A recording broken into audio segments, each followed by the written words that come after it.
Hi, good morning. We began to learn Tanya last week from chapter 1, and we're going to continue where we left off last week on page 4 on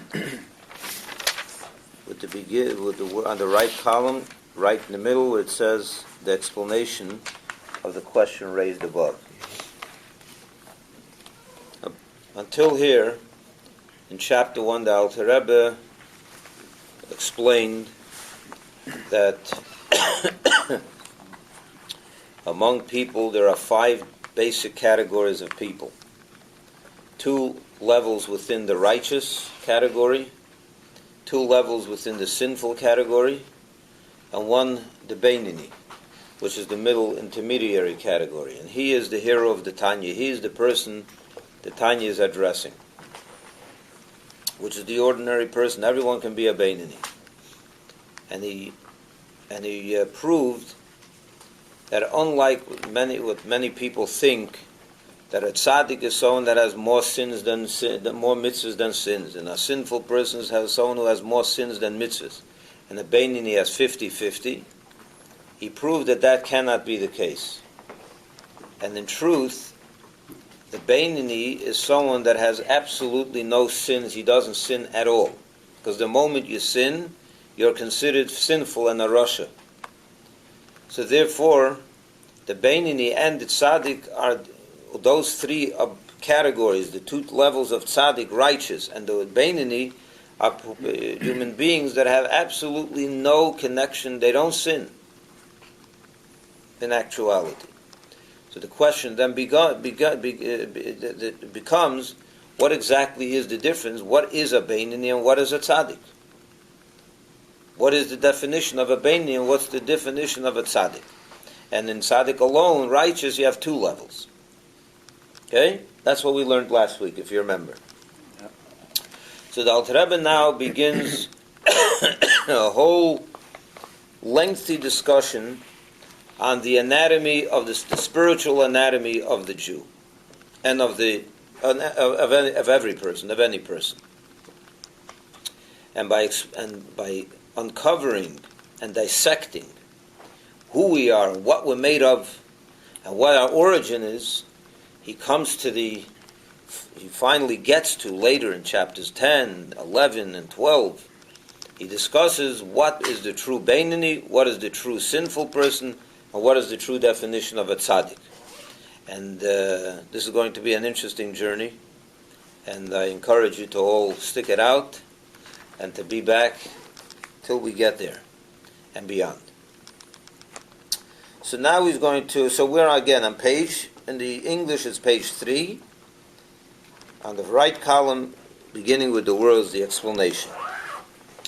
The explanation of the questions raised above is to be found in the light of what Rabbi Chaim Vital wrote in Shar HaKdusha and in Eitz Chaim, Portal 50, Chapter 2. These are Kabbalistic works, and he references to that work of Rabbi Chaim Vital.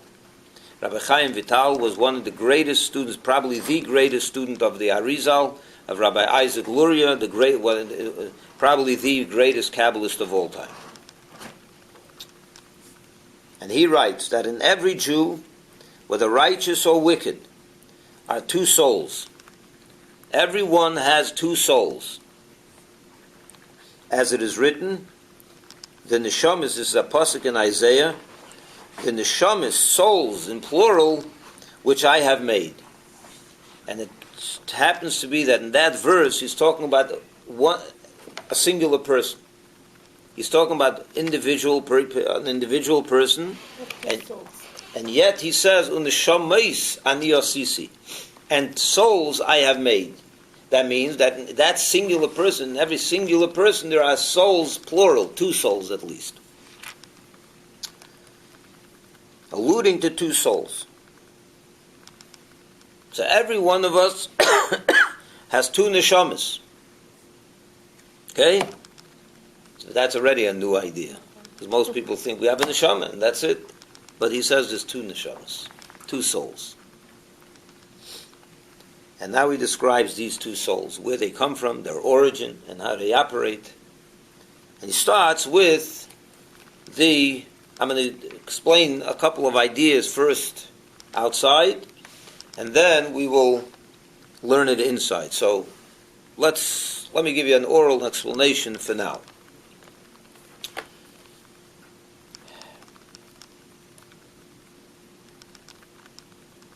Hashem, when he created the world, he created a realm called Klippa. Klippa means a shell. Klippa, a shell. What is the definition of a shell? Let's say you have the orange, the fruit, right? And the fruit has a shell. What's the purpose of the shell?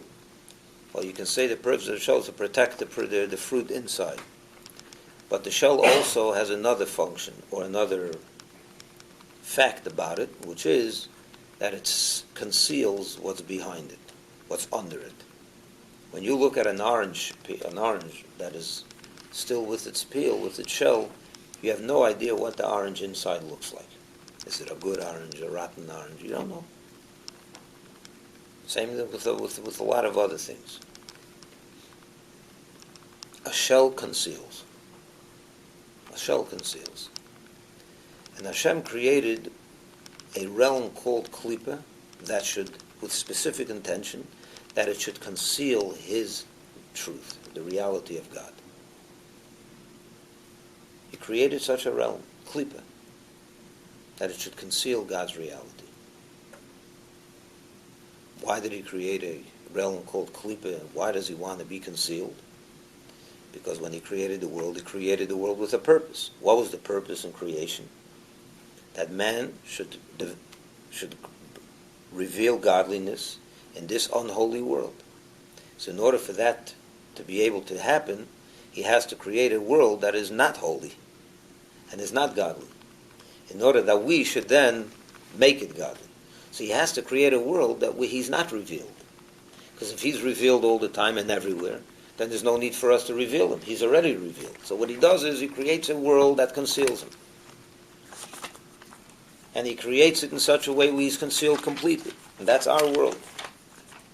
With the purpose that we should serve Him, uncover this concealment.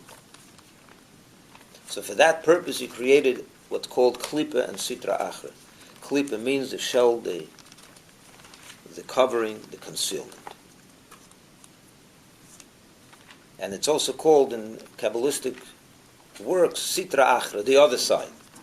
There's the side of Kedusha, of holiness, of godliness, and then there's the other side which is not godly. Okay, so that's the realm that we call Klippa. That's synonymous. That's synonymous in our conversation here. The first soul that he's going to now describe in the end of chapter 1 comes from the realm of Klippa. Its origin is that realm of Klippa which conceals godliness. And therefore this soul also, its whole purpose, its nature is very ungodly, as we will describe in the moments coming, in the lines ahead. This soul, basically, is the soul that animates the human body.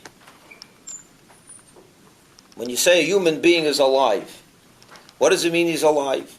What is the difference between a human being that's alive and a human being that is dead? The human being that is alive has a soul within him that's still animated, that makes his body live. This, we call it the human soul. We're going to call it from now on either, we're going to interchange, we're going to call it the human soul or the animalistic soul within man. And I'll just explain to you why it's called the animalistic soul. Very simply put, because it has animalistic drives. Selfish animalistic drives.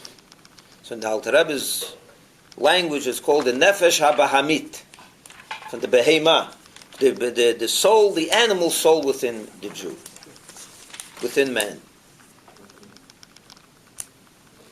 So this soul comes from the realm of Klippa. And that's why this soul, from the moment we're born, it's not a bad soul. Don't get misunderstand. It's not evil. but it's very self-centered. That's all its interest is, self-centered, to enhance self, to promote self, to enhance self. Me, me, me, and me. That's what it's about. More money, more pleasure, more fame, more honor, more power, whatever can enhance my existence, that's what this soul is about. That's its nature. So by definition, such a soul is not really godly. This is maybe the antithesis of godliness. Later in Tanya we'll see that it's not the antithesis of godliness. You can harness that soul and transform it into a godly, that it should also become an ally to godly pursuits. But without that transformation, it is very self-centered and it conceals godliness. It has no interest in waking up in the morning to go to shul. Its interest is, what pleasure can I have today? Now, if you can convince that soul that davening is a pleasure, he'll go daven. So it's not anti-God, it's pro-self. So naturally that comes from a realm that conceals godliness. Because it's not so simple to transform this soul. Is that clear? Okay. Within Klippa alone, before we start reading it inside, there are two kinds of Klippas, or more than two, but he will divide it into two for now. There's a Klippa that is completely conceals God. It doesn't allow for any kind of revelation of God. That's a worse Klippa, the worst Klippa. That's evil. From there comes all evil. All unholiness, all sin, all of that. But then there's let me divide it into three. There's the realm of holiness that God created, which is, of course, we're going to learn in chapter 6, the definition of the realm of holiness. We'll get there. But briefly, that's the realm of godliness, where godliness is completely revealed. Then there's the realm where godliness is completely concealed, the unholy klippas, which do not allow for any godliness to come through and to shine through. And then there's the middle klippa. In between holiness and complete unholiness, there's a middle realm called klippas noiga. A klippa that shines. Noga. Noga, which means it's, or if I will, better language, a better English word for this, I can call it the translucent klippa. What is translucent? Translucent means you have a shell. It's just a covering on that which is behind the shell, but it allows for that which is behind the shell to come through also. It's not completely opaque.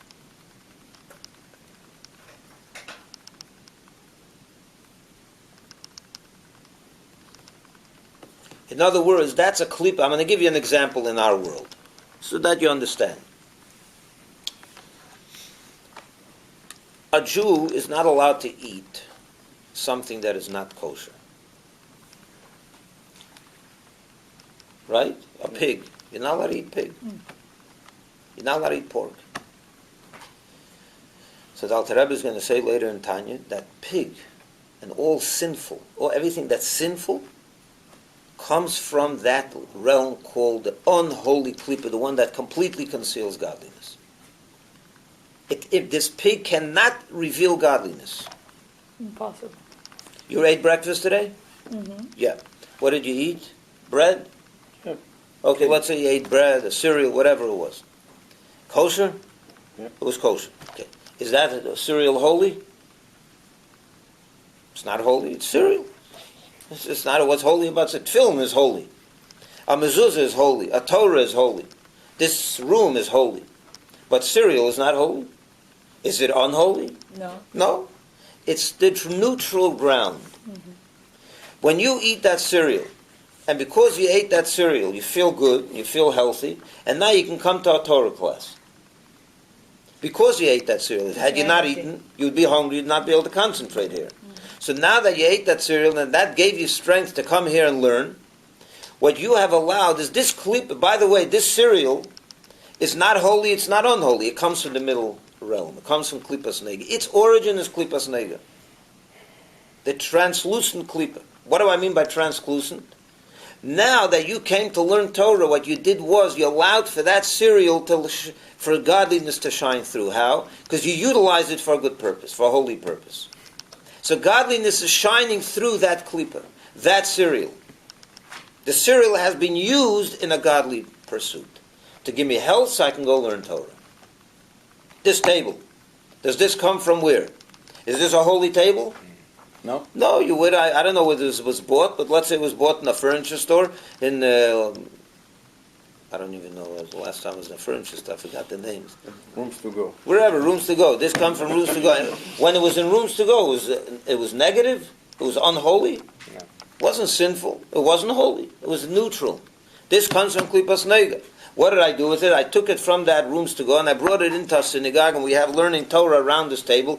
This table now, coming from klipas nega, is allowing for godliness to shine through that klipa. It's a translucent klipa. Godliness is being transformed, transmitted through it. It's being used in the service of God. Had this been bought by a casino, where people are gambling and doing all kinds of not good things, it would have been the other way. Then it would have transmitted the unholy klipa. You understand? Yeah. So this can go both ways. And most of this world, by the way, is in that realm. Most of this physical world comes from klipas nega. Pork comes from the unholy klipas. When you eat pork in the morning so you can come learn Torah, sorry, you haven't done anything good. That pork cannot be a translucent klipa. It can't transmit holiness through it. You can never elevate it to holiness. So someone's going to say, I'll eat pork and I'll come learn Torah with the strength that I get from eating pork. Does that make any sense? Of course not. Because pork is locked up in the realm of unholiness. It cannot transmit holiness through it. It can't become a vehicle for holiness. This table could, cereal could, most of the world could. The same with unkosher food. Anything. Any Any unholiness that is inherently unholy. How do we know something is inherently unholy? God told us in the Torah. Those 365 things that he says stay away from is because it comes from the totally unholy realm. And therefore it cannot redeem itself and become holy. So therefore stay away from it. But everything else is for you to use in the service of God. Because it comes from the translucent klipa. Our first soul, the first soul, what we call the human soul or the animalistic soul, comes from the translucent klipa. Like I said, this soul is very self-centered, right? It wants good food, it wants money, it wants whatever, pleasure, it wants taiva, it wants vacations, it wants nice houses. It's into itself. But again, could that soul be used in the service of God? Of course. If you can convince it that sitting in a sukkah on sukkahs is a nice, good thing, it'll do it. Yeah. But And the Alter Rebbe will explain it people even have better. a conflict in What? that transformation. A lot of people have that. That's what some people, Most of us do. they have that conflict. Most of us And struggle others that all our don't. life with this battle, the battle between the two sides, holiness and unholiness. Even though you teach somebody, And we're stuck in the if middle. they don't feel it, they're going to do it because they're obligated. And some people, they have that nature to do it.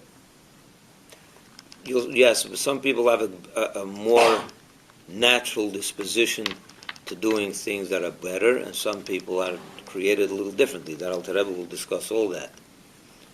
Come back for chapter 30. Oh. But we'll get there. Let's learn in the Alter Rebbe's words, okay? The explanation of the question raised above is to be found in the light of what Rabbi Chaim Vital wrote in Shara Gedusha and in Eitz Chaim, Portal 50, chapter 2. That in every Jew, whether righteous or wicked, there are two souls, as it is written, the neshama souls, plural, which I have made, and alluding to one individual person. So every one person has two souls. There is one soul which originates in the klipa and sitra achra. One soul comes from that realm called klipa, the shell, the covering, the concealment. It's Sitra Achra. It's a The name other of, side. It's a name of evil, or it's a name No, of Sitra Achra literally means the other side in The other Aramaic. side? In Aramaic, the Zohar was Aramit. Yeah. The Zohar was written in Aramaic. Yes. So these are words in the Zohar. So he quotes the Zohar. Sitra Achra means the other side. The other side. Acher, Achra, Or Acher. Sitra. הנסתר, הצד הנסתר האחר. Yeah. Okay. The other side, which is not the side of godliness, holiness. And this soul originates there, and which is clothed in the blood of a human being. That soul is clothed in our blood to give us life. That's what makes us live, as opposed to someone who's dead, where that soul has been taken, like departed. like everything. Everything. That life. Exactly. Huh? Can you elaborate on that a little bit better? On which When line? it's clothed in the blood of human beings. Simple. You're alive, yeah? You're breathing, you're talking, you're seeing, you're hearing, you're alive. What makes you live? The bloodstream. The life force of the soul is in the blood.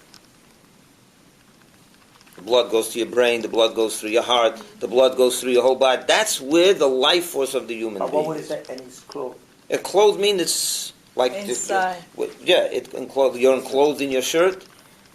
You're enclosed in your clothing. That is enclosed in the blood. That spiritual soul is enclosed in your body through the blood. As it says,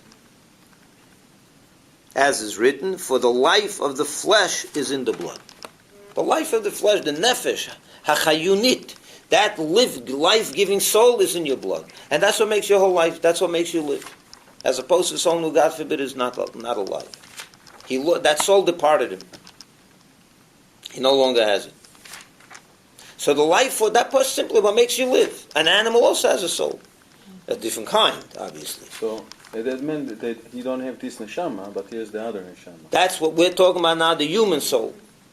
Or the animal, it's called an animal soul. But every living being has a nefesh, has a soul that gives it life, that makes it alive, as opposed to dead. It's a spiritual soul that comes from klipa. It comes from that realm of godliness, of that realm of that spiritual realm called klipa, the shell, the concealment of God. He created such a realm to conceal him. And from there originates all our souls, the first soul. מה זה המילה conceal? להסתיר, מוסתר. mustar, yeah. From it stem all the evil characteristics deriving from the four evil elements which are contained in it. Okay. He says over here, another idea that it's drawn from Kabbalah. The truth is drawn from the Rambam as well. The Rambam explains that, Maimonides explains, that every single thing in this world is made up of four elements. Fire, air, water, and earth. Or in the more modern language, energy, oxygen, water, and matter. Every single thing in this world is made up of, is a composite of those four elements. Except for the four elements themselves, which fire is made, it's just fire. Water is water. But everything else, this table, this book, it's a composite of those four. Most things, the more physical it is, the more matter it has some, so it's made up of those four. The soul is also made up, has those four, those four elements have their spiritual counterpart. Everything down here, if there's fire down here, is because there's a spiritual element of fire up there that God created. That's the source of the fire that's down here in this world. The same thing with water, the same thing with matter, the same thing with oxygen, air. So every single thing in this world, whether it's physical or spiritual, is made up of those four elements. So this soul is also made up of those four elements. It has within it four elements: fire, water, air, and matter, and earth, the heavy, the matter. And from each one comes another natural outcome. We'll see, and he's going to describe it. Let's read it in his words again. From that soul, stem... where are we? From it stem all the evil characteristics, all the bad character traits that we have come from that soul.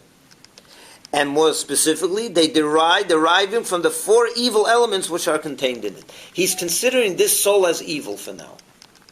By the way, we're going to assume before we finish this chapter today, you're going to learn that the Alter Rebbe's definition of evil is very different than your definition of evil. Probably polar opposite. So what? Water is evil. There's the evil element of water. There's an evil element of water, yeah. You'll see soon. Let's read it in his words. What are the four elements? So, for example, there are bad character traits that come from these four elements of which the soul is made up. Yeah, you following me? So, for example, he says anger and pride. When you get angry, where does that come from within you? If you want to go into the origin of where does that anger come from? It comes from your nefesh habahamis. It comes from that soul, that first soul. But what part of that soul? The fire within the soul. He's burning angry. He's burning mad. Why do we go burning mad? Because it's an element of hot. He's heated up. It's fire. And there's another element. He says anger and pride. What is pride? What is pride? A person feels himself haughty, I'm more than you. And humble, where does that come from? He rises himself above others. What is fire? What is the nature of fire? It's always moving upwards. It's the only thing in this physical world that has that characteristic. The fire, everything else gravitates downward, except for fire, it gravitates upwards. So in the human characteristics of our soul, when we feel boastful, we feel pride, we feel, I'm above you, I'm a big shot, that comes from the fire within our evil soul. Is that a good fire or a negative fire? Negative. There you see how is a negative fire. And you see soon the negative water, and the negative air, and the negative earth matter. Understood? So anger and pride come from fire. Fire is hot, and pride and fire rises. Anger is hot, and pride makes you rise. You feel yourself above others.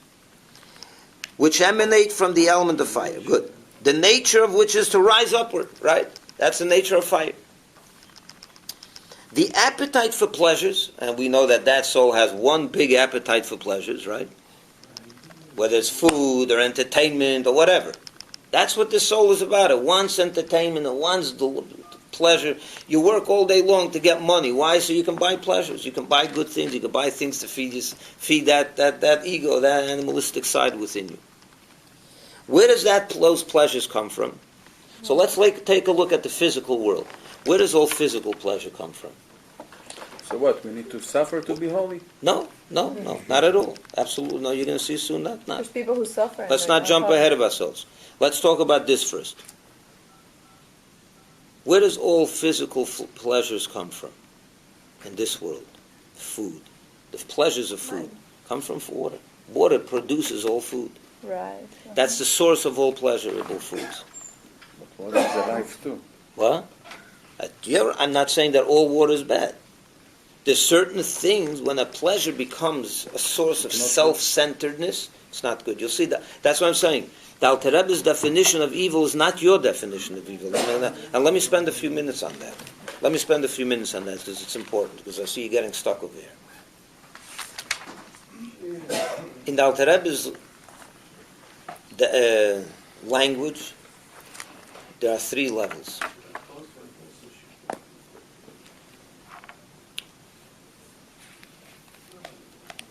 There's really two.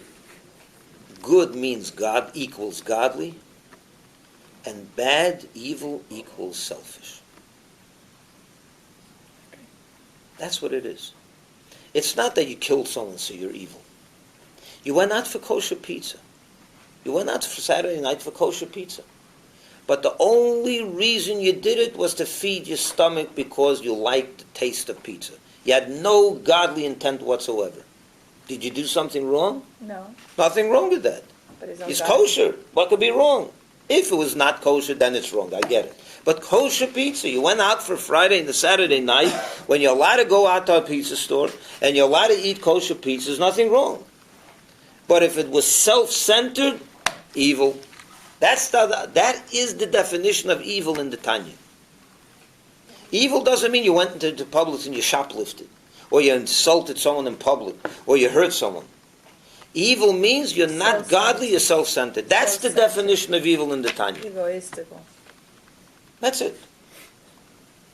It's all about you. If it's about you, not to the exclusion of God, I get it's him. evil. I see That's what evil. you're That's the definition of evil. You know why? Because you're promoting an absolute falsehood. What's the truth of life?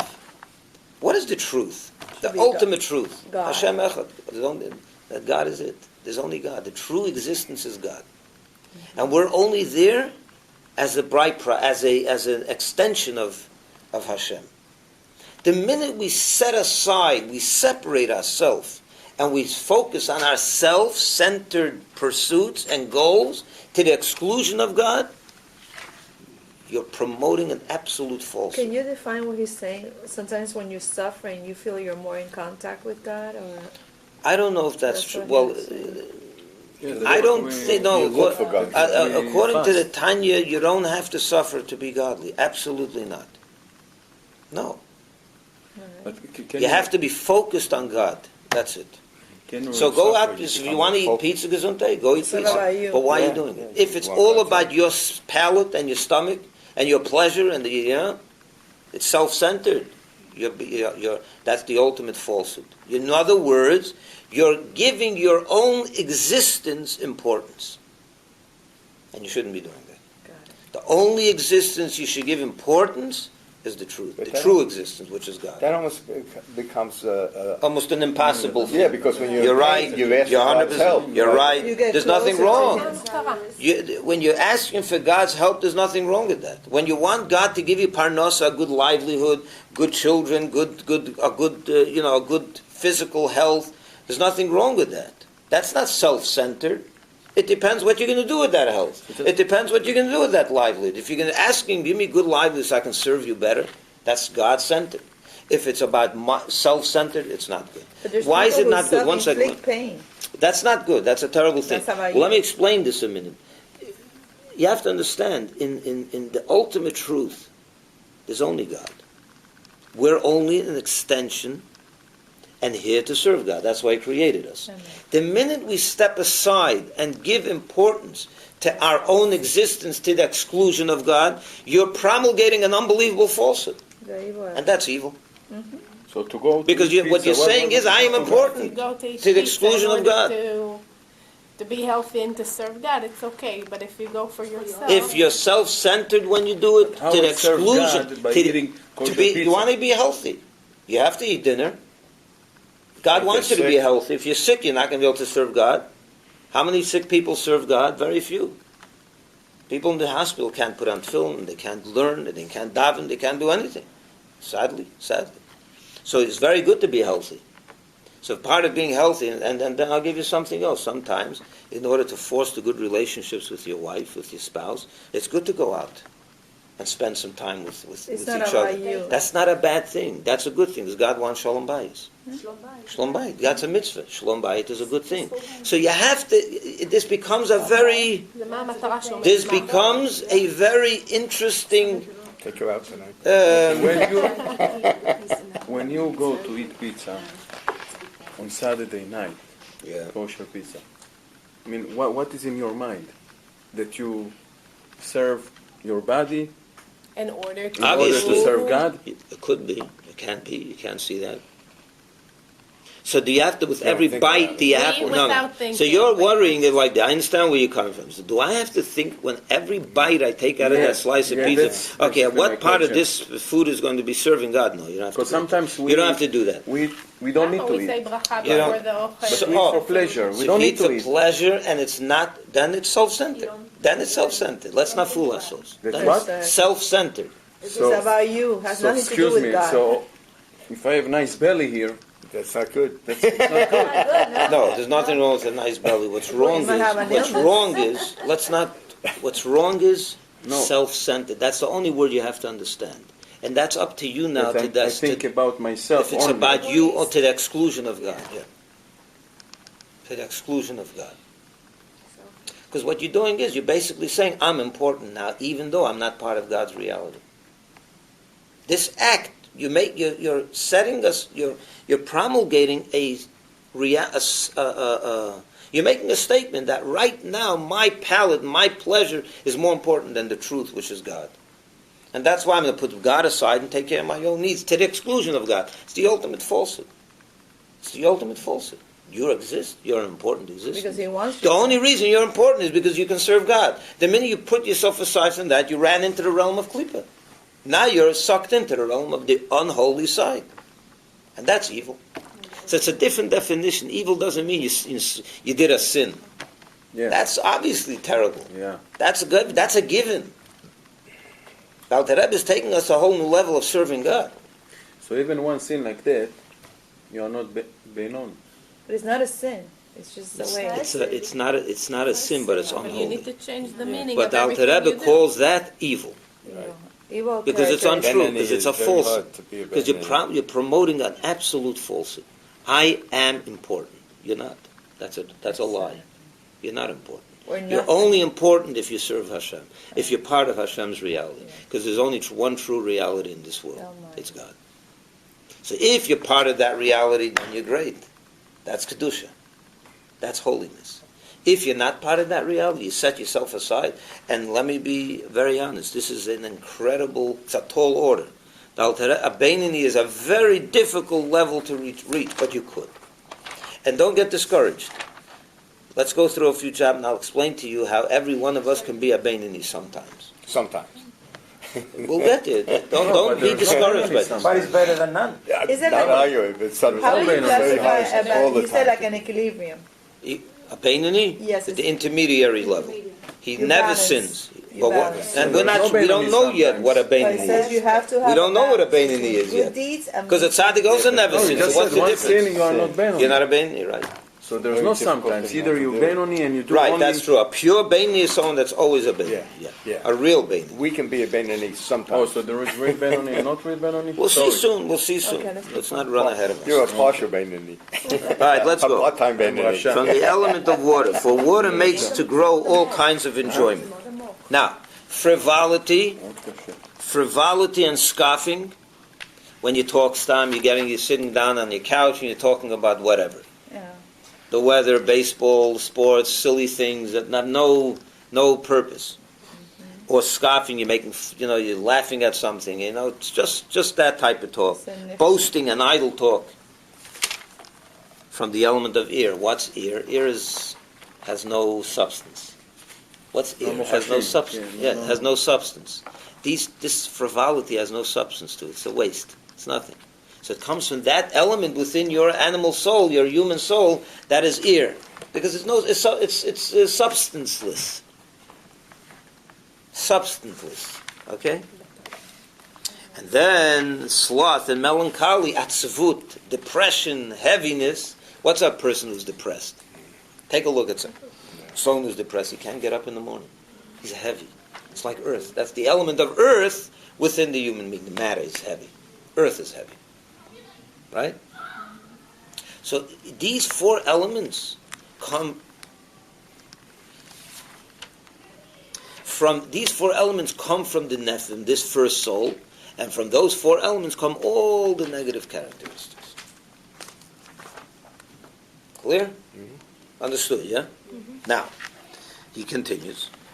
From the element, from this soul, the third line, on the left column. You with me? Mm-hmm. From this soul stem also the good characteristics which are to be found in the innate nature of all of Israel. We also have natural good characteristics. Right? We have good characteristics. Natural good characteristics. Mm-hmm. We're born with that. That also comes from the first soul. That doesn't come from the second soul, which is godly, the godly soul, which we'll learn in chapter 2. The good characteristic, the natural good characteristic, the midot tovot, those good character traits that we have by nature, innate, also come from this soul. How so? I thought the soul is all negative. It's not all negative. I told you, it's not the unholy klipa. It's the middle klipa. It allows for kedusha, for holiness to shine through it if you want. Right? So let's see it in his words. From this soul also stem the good characteristics which are to be found in the innate nature of all Israel, such as mercy and benevolence, rachmanut, you have compassion and so on, benevolence, chesed. For in the case of Israel, this soul of the klipa, of the shell, is derived from klipas noiga, from the translucent klipa, the klipa that allows for holy goodness to shine through, which also contains good, as it originates in the esoteric tree of knowledge of good and evil. Let's spend a minute or two on this. How did we explain this? This kedusha, holiness, there's the realm of godliness, pure good. There's a pure evil, which is the unholy klipas, right? Then the middle is the klipat noga, is the natural realm, the neutral realm, right? Which means that this is a klipa, it conceals godliness, but it's not opaque, it is translucent. In other words, if you wish and you are able to bring holiness to shine through it, you can also bring unholiness to shine through it. Like this table, I gave you the example. This table could be used for godliness, it could be used for who knows what.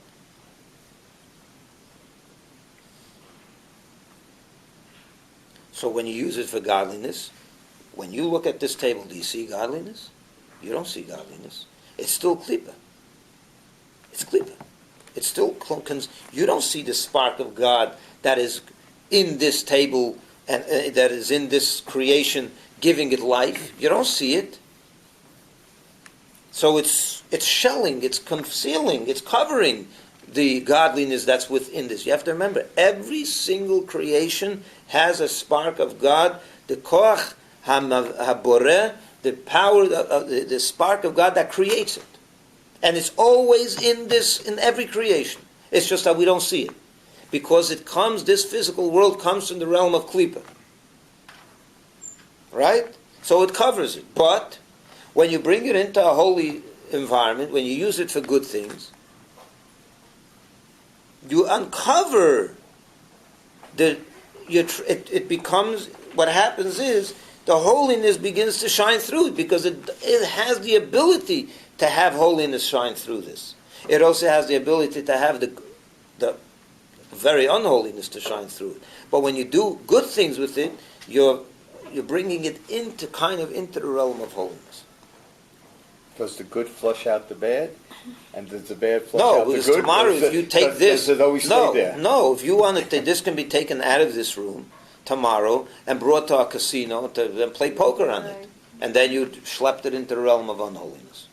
So it can go both ways. It's up to us. It's right. Yeah. This is neutral till it comes to the hands of the human being. Till a human being gets in contact with this. Then it's no longer neutral. It depends what you did with it. That cereal you took out of your cereal box was neutral till you got a hold of it. Now it depends what you did with it. Everything is neutral till we come in contact with it. Once we come in contact with it, it goes either this way or that way. We either use it because we're self-centered and it's here, or because we're doing something godly with it and then it's here. So now he says that the soul, our soul comes from the realm of klipa. But he says this klipa is not all bad. Bad character traits come from it. Boastfulness and anger and all the things that he described from the 4 elements. But it also has innate characteristics that are good. Rachmanut, compassion, benevolence, being kind. These are natural traits that each one of us have. Why? And that also comes from the klipa, from that first soul. We're not even into the second soul yet. We're into the first soul yet, which is klipa, which is the shell. But that shell also has within it good. You remember the story of Adam and Eve and the tree of knowledge? Mm-hmm. What does the Torah call that tree of knowledge? Eitz hadat tov vara, good and evil. This soul has both in it. It comes from the esoteric Eitz hadas. Okay, we're not going to get into that right now. But the point is that it has within it good and bad. What is good? What is good? What's the Alter Rebbe's definition of good? Godly. Godly. Good equals godly. We have the ability to truly be godly. Mm-hmm. Even from the perspective of that first soul.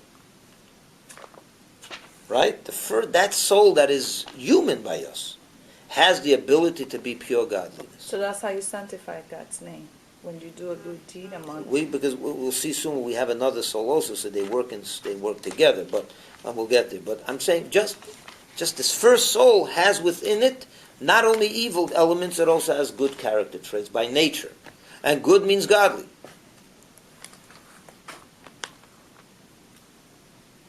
Here's the question: could a person be really good, only pure good? No. No. I'm not talking about all the time. I'm talking about even one actual deed. You give tzedakah to someone. Sure. Depends. Is that pure godly? No. It could be, What happens sure. if you're giving tzedakah with the intention to get honor, To glorify And it's not. to yourself. glorify It's not. yourself? If you People give do it. Wait a God. minute. Or to get something in return. To get something in return, or even if you don't want to get Wasting your something in time. return, That's it makes you feel good. Okay. You want to feel good, so you give. You see a poor person comes to your house, and he hasn't eaten in 2 days. Why are you giving him tzedakah? Why are you giving him a sandwich? Has to come from the heart. Wait a minute. Why are you giving him the sandwich? There's 2 ways you can do it. To get rid of him. One way, no. I'm not Some talking people about do it that No, way. not that. That's I've not what I'm seen them. talking about. No, because Okay, that's one way of you doing want it. to do the right thing. You want to be good. So that's because whatever, because Then it's give a him your coming very thing. best. But not your leftovers. even if you're giving him your very best, sometimes you do that because you were educated. You learned that if a good person has to be It's good. an obligation. No, not an obligation. No? Listen, let me speak this out. Therefore, Don't, you're let's to let feel me good. speak this out a minute. You'll Okay. hear what I'm saying. Sometimes a person comes to you and asks you for help. A poor person. You can give it to him because I've learned and I've trained myself to be a good person and to be a complete person. And it occurs to me that if I let this person go away without me helping him, what does that make me? It makes me incomplete. It makes me not such a good person. So no, I'm going to give him. I cannot give him. What kind of person am I if I don't give him? Is that a good deed? No. Would you say that's a bad deed? No. No. What is that deed? It's about you. It'll make you feel bad. Is that a godly deed? No. You're right, it's not. It's maybe self-centered. That can also come... Sometimes you can be self-centered and rob a bank, and sometimes you can be self-centered and give tzedakah. It could be the other way too. Wait a minute. Sometimes being good is not really being good. But if you feel sorry for someone, it's not for you. Oh, so if it's coming from you because you're a good person, naturally, it's not because I need to do the mitzvah and I need to be good. Sometimes it's pure goodliness. If you pure, think of the other person, so it's a yes. Good thing, yeah. Let me tell you, in our definition of good, any kind of tzedakah is good. Now, the Rebbe is talking, stripping it to its core essence. Even if it's What wrong. is good? Good is godly. The root So of let's take good. your good deeds now for a minute. Let's take our good deeds. Not our bad deeds. Our bad deeds are no good. But our good deeds that we consider good. We're giving charity to a poor person. Let's get it. What was the psychology of that donation? I need to feel good about myself because if I see that, I can't see a person go hungry. That makes me sick. I can't sleep good if someone else is hungry. So you give him shade, you give him food. Is that pure godliness? Or that's also a touch of self-censorship. That's a touch of self-censorship. You see, so what I'm trying to tell you is, to be really godly, it's not so easy. It's not so easy. At all. It's not so easy. Even this class, I'm here. You know, I came here to. It's That's very a shleimut. interesting. But no, maybe I was a shleimut, but it's also self. Yeah, Yes. This is that's very that I'm true. here. Just I want to feel good But it's Oh. okay. for that. that's okay. That's Alavai. Everyone had those Okay, sins, yeah. such sins. mean, I wish everyone was so self-centered. that wants to get close to God. No, but you're right. The point Al Tarab is making is You can't. It's very hard to It's be. very a clean. yid, yes, I yes. a don't know. neshama, a Where to be nefesh, the soul that comes from klipas neiga, has the ability to truly transcend itself. We do have the ability to transcend ourselves. We do. In other words, that's what he's saying over here. Let's read it in his words again. From this soul, the third line. Here. From this soul stem also good characteristics which are to be found in the innate nature of all of Israel. It's our natural disposition to be good, such as mercy and benevolence. For in the case of Israel, this soul of the Klippa is derived from Klippas Nega, which also contains good. And what's good? Godly. Because again, that it can allow for godliness to shine through. You can truly do a good deed without any ulterior motives. We have that ability. We have that ability. Anyone that comes from Klippas Nega has that ability. It's not easy. It's not easy. Because if you start analyzing yourself and say, all my good deeds, let me see where they came from. Were they truly godly centered, or there was a little of my own, selfish desire as well? So it's a tricky thing, but we do have that ability. Not everyone does. Not everyone does. There are certain people that their souls come from the unholy klippas. So even the good that they do is not pure good. Doesn't It's count. not really good. Doesn't It's count. not godly. It's good. It's a human good, but it's not a godly good.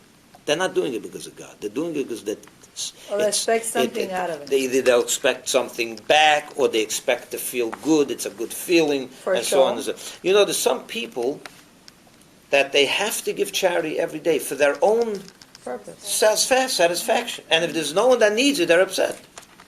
Yeah, they want the poor. To be They there. need someone that needs charity, so they can feel good about giving charity.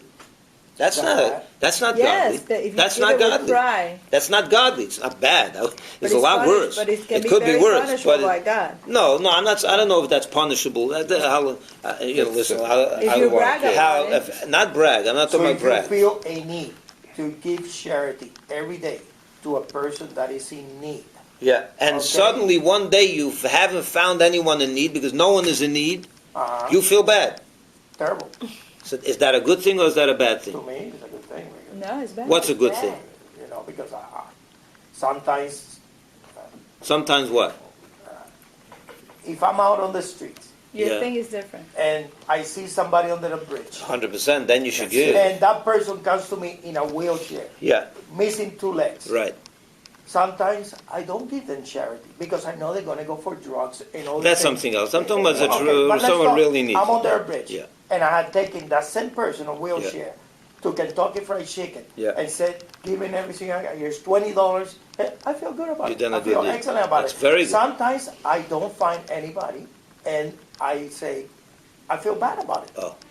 What does that mean? Let's Because try to I analyze feel it. that there is a need in this world for people that need certain charity, and you must give it. Right. And sometimes you go through a road or somewhere that you don't find anyone. Would you be happier if no one ever needed anything from you? I'll be, of course. And even though you're not giving That's charity, realization. but yes. but that means you're not giving charity, so you're not doing good deeds. But you could do Oh, it all the so way. the point is, I'm giving you a very Yeah. Yeah, a very. This is very you know, deep. very not a- deep. Well, yeah. The point is, I think it comes down to one point. What are you about, and what are your deeds about? Should be about Are God. they about God, or they about you? Yeah, it's about If God, they're not about us. you, even good deeds, then it's, believe me, don't get me wrong, keep doing those good deeds. Keep giving charity, even if it's self-centered. Believe me, it's a lot better than not giving charity. But with getting to the core essence of it, what is truly good? Something that's truly altruistic.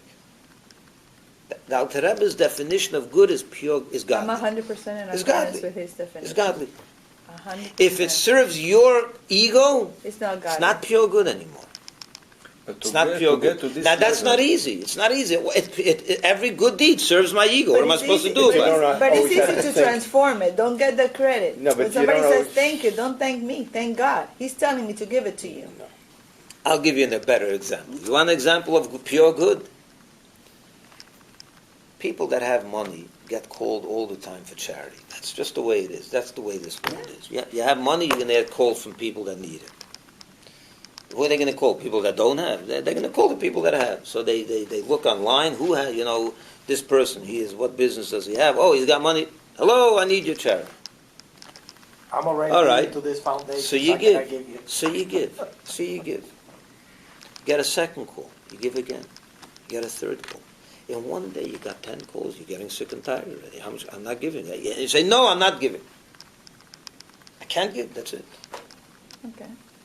And then you say then the guy walks away from your door, okay, you don't give. And you go back and say, wait a minute. You run back out and say, come in. Let me give you. What was that about? Compassion. That's good. In other words, it's not serving your ego anymore. It's absolutely not about you at that point. That's not about you. If you were looking to feed your ego, you would give him right away, because that makes It's all the 9 times. You don't need this for this time, the 10th time. You don't need it for your ego anymore. You're giving it because he wants it. Because Sometimes he needs it's not only giving money. I'm not giving an example. It's one example. people You value understand what I'm money, saying? not money. When it Giving serves your time, ego, advice. it's about you. Right. When it no longer serves your ego and you do it anyway, that's godly. Then it's about giving. Then it's not about receiving. So when do you know? I'm just giving you a wild example. You see it that way. In Jewish giving, this happens all the time. You call and people get called all the time and they get tired. Enough already. I gave for my own ego already today or this week. Yet you get another call, and you don't feel you need to give at all. This is not about you. And yet, you know what? You call the guy back and say, I'm sorry, let me give you something. That's godly. That wasn't about you. Because you don't really need to give it for your own ego. You gave already so much charity this week that you don't feel you need to give anymore. So why are you giving? Innate compassion. That's innate compassion. You feel you have to give. It's just who I am. That's a different kind of thing. That's godly. Is every person capable of that? Is a person really capable? In other words, what you're basically saying, you want to get to the bottom of it, you're basically saying I think so. you have to go out of yourself. You have to climb out of your own limitations. Is that such a simple thing to demand from people? No. We're conditioned to be ourselves. We're conditioned to be self-centered. To be able to really get out of that, to really go beyond yourself, it's not a natural thing to be able to do. Human beings are not able to do that. And there's nothing wrong with them for not being able to do that. That's just the way they're conditioned. They come from a realm that is self. Klipa is self. Klipa means it's all about you. If that's where you come from, you can't get out of that. Could a monkey become an elephant? No, he has no ability. Could a human become an angel? No. Could a human stop being human and become godly? How does a human become godly? No. If your nefesh comes from klipas neiga, you can become godly. Godliness can shine through. You can get out of your own limitations and become godly. But how many people? Not that many. Okay. I don't think I wish that out. So it's the other way around.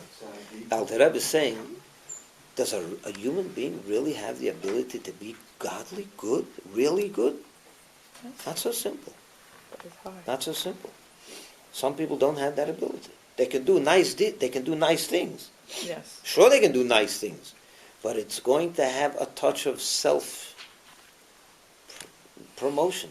It can't otherwise. They don't come from a realm that allows for them to be completely godly. The neshama, the nefesh that comes from the unclean klipas cannot be godly. They can do a lot of nice, good things, and they're very good people. They're very, very noble people, but they're people. They're not godly. They can't be godly, and you can't blame them. He's saying a yid has the ability to be godly. Because even his nefesh, habahamid, his animal soul, his human soul, also comes from such a realm that allows for godliness to come through, pure godliness. You can be good altruistically, without any ulterior motive. It's possible. Very hard, but it's possible. How about a non-Jew? So the Alter Rebbe says non-Jews are divided in two. He says most nefesh of the nations of the world come from the realm of the unholy klippas. That's where the nefesh comes from. So they can do wonderful things, but it'll always be About them. about them.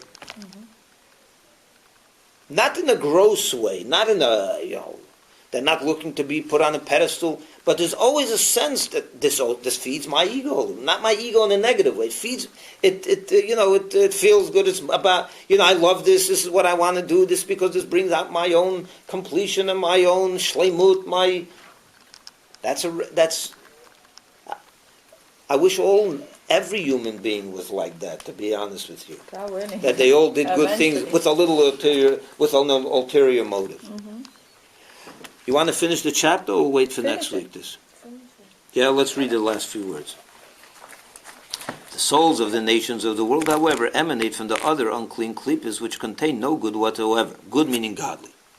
As it is written in Eitz Chaim, Portal 49, chapter 3, that all the good that the nations do is done from selfish motives. Now, there could be selfish motives, that is gross selfish motives, and there could be refined, a touch of selfish motive. So the Gemara comments on the verse, the kindness of the nations is sin. What does he mean by that? Kindness is sin? How could kindness be sin? So he says that all the charity and kindness done by the nations of the world is only for their own self-glorification and so on. It's not God. That's a harsh statement, right? It's a harsh statement. But the Alter Rebbe so let me qualify this. The Alter Rebbe's grandson, the Tzemach Tzedek, explains that there is a whole element within the nations of the world whose nefesh also comes from Klippas Neiga, from the translucent Klippa, and they are able to transcend themselves, like Jews. It's not that no goy or no Gentile is able to be godly, purely godly. There could be such a thing. But for the most part, they are called Chasidei Umot HaOlam, the righteous among the Gentiles. Their nefesh comes from Klippas Neiga, also from the realm that our nefesh, our first nefesh comes from, even though they're not Jewish yet. But for the most part, the general reality is that the nefesh of a Yid comes from Klippas Neiga, the nefesh of a Gentile comes from the Klippa Hatmeot, the unclean Klippas, and therefore they are who they are. A human being is a human being. He's not godly. He can do nice things for other human beings, and they should. There is what's called a righteous among the Gentiles who are able to transcend their humanness, their human reality. They can become godly, altruistic, just like a Jew. The Tzemach Tzedek says that. His grandson, the Alter Rebbe, says that when the Alter Rebbe writes this, he recognizes that there is an element among the Gentiles that are able to be true good. But this is all the first soul. In chapter 2, the Alter Rebbe is going to start talking about the Jewish unique godly soul. The Nefesh HaShenit b'Yisrael. Which we'll talk about, of course, next week. So you have to understand what the Alter Rebbe is saying over here is, it's not that he's saying that the Goyim can't be good. The truth, if you look about it, he's saying a Yid should be good is a big novelty. It's not so simple for anyone to be really good. When was the last time you really did a good deed in this definition? Purely godly, without any ulterior motive. You just said it, you're here for an ulterior motive a little bit. And the truth is that's really what we're all about most of the time. It's not easy to climb out of our own human, limitations. Learning is not about you, it's just about God. So that's what it comes down to. There's good, here it is. There's evil, there's good, and there's godly. An evil person is evil. He kills, he murders, he steals, he lies, he cheats. Then there's good. A Gentile does nice, good things. He lives a decent life. That's good. It's not godly. What happens when you... It's called sin because it's self. In Alter Rebbe's definition, sin means self-centered. So even if you do a good thing that's self-centered, it's also not so good. Good really means godly. And that a Yid has the ability to be. We have the ability to be truly godly. What happens when you do something out of reaction without thinking, but you're doing good? Is that a godly act? In other words, if I see somebody fall down, an older person, I rush over to help them. I'm not thinking whether You're probably doing a That's good your thing. nature. Yeah, that's but is that a probably- godly From the thing? heart. Yeah, that's godly. It's no Probably ulterior better. motive. You didn't it's think to do about it. something No, good. no, All that's the not Jewish true. neshama What that am I came from doing? That's Klipa not- No- that's- no, yeah, that came yeah. from Klipa Noga. All of them came equal. you Yeah, said, they're equal. all from Klippa So what Snake. about you? You was born in Brooklyn. In in Brooklyn, in- they no, no, have no, a special some- Klippa Snake. You know, it's, No, no. I'm trying to I say knew I something was that you grew up in your mother, and I didn't grow up in Okay. religion family. And all that means. It's more hard to me to. look at Moses. Yes, you're right. It's harder. It's harder because all my years that I grew up, I didn't grow up to go only. I mean, every Friday night to Granted, synagogue and Granted, a little harder. So maybe you're- if you have to start late, it's a No, little but, harder. but Yeah. we are not equal because we You're are. equal in your ability. That's true. There's no question. Oh, about okay. it. Someone that was given a good education by his parents has a head start. There's no question about it. Yeah. Has a head start, It's never too late. but it's never yet. But Abraham. But the Alter Rebbe is not talking over here what you did with your nefesh. He's talking about what is your nefesh first. So let's get to know you. Yeah. Now, what you did with it, that's To a separate thing. understand Let's talk. What is in this person? Good. He's defining the anatomy of the human I love spiritual. it. I like this. It's very deep. It's very deep, but it's. Very But I hope you're understanding it. Oh, yes, Atam mevinim, 100%. yeah. Yes. Good. Thank you. Next Rabbi. week is a real ride. We understand the meaning, but how to. I will discuss Right now, it. I gonna